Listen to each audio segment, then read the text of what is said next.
आप कह रहे नहीं हिजाब क्यों पहनते, हिजाब नहीं पहनना ना, फिर क्या पहनना, बिकनी पहनना, वो भी पहनो आप, मेरे को इख्तियार, आपको इख्तियार है, आपका काम है, मैं मेरा काम करता हूं। आखिर क्यों चाहते हैं आप कि मेरी बेटी हिजाब निकाल दें? आखिर क्यों चाहते आप कि मैं दाढ़ी ना रखूं? आखिर क्यों चाहते आप कि मेरे पर इस्लाम और मुसलमानों की तहजीब बाकी ना रहे? ओवैसी साहब ने तो कह दिया कि हमारी बेटियां हिजाब नहीं पहनेंगी तो क्या बिकनी पहनेंगी, लेकिन जनाब को शायद इस बात का अंदाजा भी नहीं होगा कि उनकी बेटियां हिजाब की आड़ में कुछ ऐसा कर गुजरेंगी जो बिकनी पहनने वाली लड़कियां नहीं कर सकती हैं। खैर, ओवैसी तो बस एक धड़ है। देश के कर्नाटक से लेकर ईरान तक हिजाब को लेकर माहौल संजीदा भी है और गर्म भी। कर्नाटक से शुरू हुआ हिजाब विवाद जब सुप्रीम कोर्ट तक जा पहुंचा तो इसको लेकर तरह तरह की दलील दी गई, जिनमें से एक दलील ये भी थी कि अगर मुस्लिम लड़कियां हिजाब नहीं पहनेंगी तो उनको स्कूल जाने पर फर्क पड़ेगा। मतलब था कि बिना हिजाब की मुस्लिम लड़कियों के स्कूल जाने की संभावना कम हो जाएगी। लेकिन जब बिहार के मुजफ्फरपुर की लड़कियां हिजाब पहनकर MDDM कॉलेज में पेपर देने गई तो नकल का एक ऐसा नमूना सामने आया जिसे आसानी के साथ सिर्फ और सिर्फ हिजाब पहनने वाली लड़कियां ही अंजाम दे सकती हैं। दरअसल मुजफ्फरपुर में स्थित MDDM कॉलेज में परीक्षा के दौरान हिजाब पहनने हुए कुछ छात्राओं से शिक्षक द्वारा कान दिखाने के लिए कहने पर छात्राओं ने जमकर बवाल मचाया। मीडिया रिपोर्ट्स के अनुसार मुजफ्फरपुर के महंत दर्शन दास महिला कॉलेज में सेंट अप परीक्षा चल रही थी। इस दौरान कुछ छात्राएं हिजाब पहनकर बैठी हुई थी।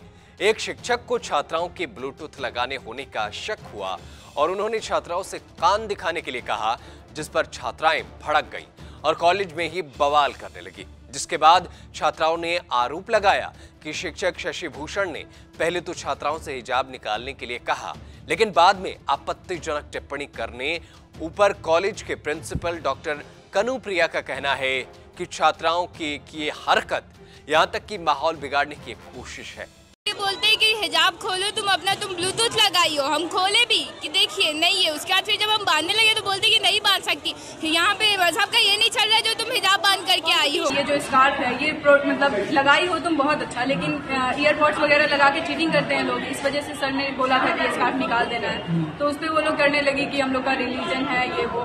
तो जब किसी फंक्शन वगैरह में ये लोग जाती हैं तो उस वक्त उनका दुपट्टा कहाँ जाता है। बहुत सारी लड़कियों ने मोबाइल रखा हुआ था, जबकि लड़कियां जानती हैं कि रूम में एंटर करने के बाद मोबाइल ले जाना अनुचित है।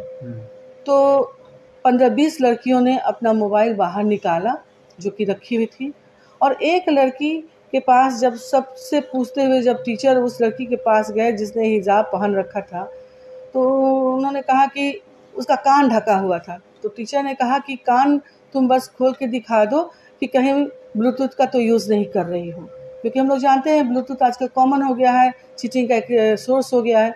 तो उस लड़की ने कहा कि नहीं, मैं कान नहीं आपको दिखाऊंगी। और तो बोला कि ऐसे में तो फिर तुम एग्ज़ाम कैसे दोगी? सारी लड़कियां बता रही हैं कि या दिखा रही हैं कि मोबाइल है या नहीं, उनसे पूछा जा रहा है। तो वो लड़की काफ़ी क्रोधित हो गई और बोली कि ठीक है, मैं एग्ज़ाम नहीं दूंगी, लेकिन अपना कान भी खोल करके नहीं दिखाऊंगी।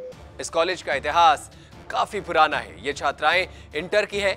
सभी लोगों को मोबाइल हटाने और ब्लूटूथ हटाने को कहा गया था, लेकिन इन लोगों ने इसे एक अलग ही मामला बना लिया और धर्म से जोड़कर बवाल करने की कोशिश की।